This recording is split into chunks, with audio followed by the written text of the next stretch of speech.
এক রাজ্যে অভাব অনটন লেগেই থাকতো। যখন সেই রাজ্যে তীব্রভাবে খাবারের সংকট দেখা দিল, তখন সেই রাজ্যের রাজা অনেক ভেবেচিন্তে সিদ্ধান্ত নিল যে তার রাজ্য থেকে কিছু প্রজা কমাতে হবে, তবে অভাব থেকে কিছুটা রক্ষা পাওয়া যাবে। তারপর সেই রাজ্যের রাজা একটি অদ্ভুত আইন জারি করলো। সেই আইনটি হলো এমন, যেসব বাড়িতে বৃদ্ধ মানুষ আছে, কোনো কাজকর্ম করতে পারে না, শুধুমাত্র শুয়ে বসে খায়, তাদেরকে বাড়ি থেকে বের করে দিতে হবে, ফেলে দিতে হবে জঙ্গলে। যদি কোনো বাড়ির কর্তা এই আইন না মানে, তাহলে তাকে দেওয়া হবে মৃত্যুদণ্ড। তাই সেই রাজ্যের লোকজন কোনো উপায় না পেয়ে তাদের বৃদ্ধ বাবা মাকে ভয়ঙ্কর জঙ্গলের মধ্যে ফেলে আসতো, আর সেখানে সেই বৃদ্ধ মানুষগুলো কখনো না খেয়ে আবার কখনো বাঘের পেটে গিয়ে মৃত্যুবরণ করত। আবার বুড়ো বুড়িকে বনবাসে না পাঠিয়ে উপায় ছিল না কারোই, কারণ ওই রাজ্যের প্রহরীরা ঘুরে ঘুরে প্রত্যেক বাড়ি দেখতো যে কারা এই আইন অমান্য করছে। যদি সেই রাজ্যের কেউ এই আইন অমান্য করত, বুড়ো বুড়িকে বসিয়ে খাওয়াতো, তাহলে প্রহরীরা তাকে ধরে নিয়ে গিয়ে সাথে সাথে মাথা কেটে ফেলতো ঘেচাং করে। এই ভয়ে সবাই তাদের বাড়ির বুড়ো বুড়িকে বনবাসে পাঠানো শুরু করে দিল। সেই রাজ্যে একটি ছেলে ছিল, তার একটি বৃদ্ধ বাবা ছিল, যে কোনো কাজকর্ম কিছুই করতে পারতো না, শুধু বসে বসে খেত। কিন্তু তার বাবাকে সে অসম্ভব ভালোবাসতো, বাবাও ছেলেকে অনেক ভালোবাসতো। তবুও ছেলেটা রাজার ভয়ে তার বাবাকে বনবাসে পাঠানোর জন্য রাজি হয়ে গেল, কারণ সে কোনো কাজকর্ম করতে পারে না, শরীরে কোনো শক্তি নেই, লাঠি ভর করে হাঁটে। ছেলে কান্না করতে করতে বাবাকে কোলে নিল বনবাসে পাঠানোর জন্য। তারপর সে রওনা হলো ভয়ঙ্কর জঙ্গলের দিকে। ছেলেও কান্না করতেছে, ওদিকে কাঁধে বসে বসে বাবাও কান্না করতেছে, বাবা কান্না করতেছে ছেলের কথা চিন্তা করে।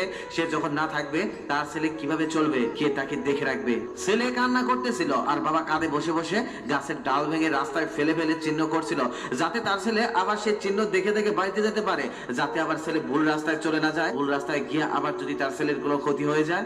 তারপর হাঁটতে হাঁটতে তারা দুজনেই ভয়ঙ্কর জঙ্গলে চলে গেল। সেখানে যাওয়ার পর তার বাবাকে কাঁধ থেকে নামালো।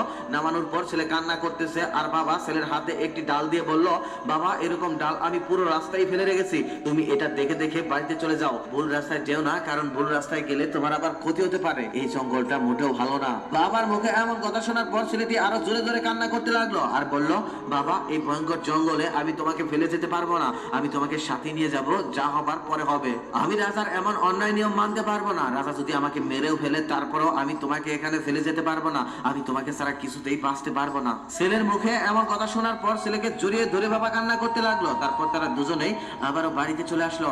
বাড়িতে আসার পর ছেলে তার ঘরের পিছনে বিশাল একটা গর্ত তৈরি করলো, তারপর সেই গর্তের মধ্যে তার বাবাকে রেখে দিল। তারপর চুপি চুপি প্রত্যেক দিন সে ওই গর্তের মধ্যে খাবার দিয়ে আসতো, যাতে এলাকাবাসী ও রাজার সেনাপতি কেউ এটা জানতে না পারে। সেজন্য সে গোপনে খাবার দিতে লাগলো। ছেলে যা ইনকাম করে তার কিছু অংশ সে খেত, আর বাকি বেশিরভাগ অংশই সে তার বাবাকে খাওয়াতো। বাবাকে কি করে ওই গর্তের মধ্যে সুখে রাখা যায় দিনের বেশিরভাগ সময় সে এই চিন্তাই করতো। কখনো পোলাও মাংস, কখনো দুধের ছানা, আবার কখনো দূর দূরান্ত থেকে নানান রকম ফল এনে বাবাকে খাওয়াতে লাগলো। ছেলের ওরকম অত্যন্ত যত্ন পেয়ে গুহার মধ্যে থেকেও বাবার মনে হলো সে স্বর্গে। এভাবেই চলতেছিল তাদের জীবন। একদিন সেই রাজ্যের রাজা ঢোল পিটিয়ে ঘোষণা করে দিল যে যদি কেউ ছাই দিয়ে দড়ি বানিয়ে আমাকে দেখাতে পারে, তাহলে আমি তাকে পুরস্কার দেব 5,000 টাকা।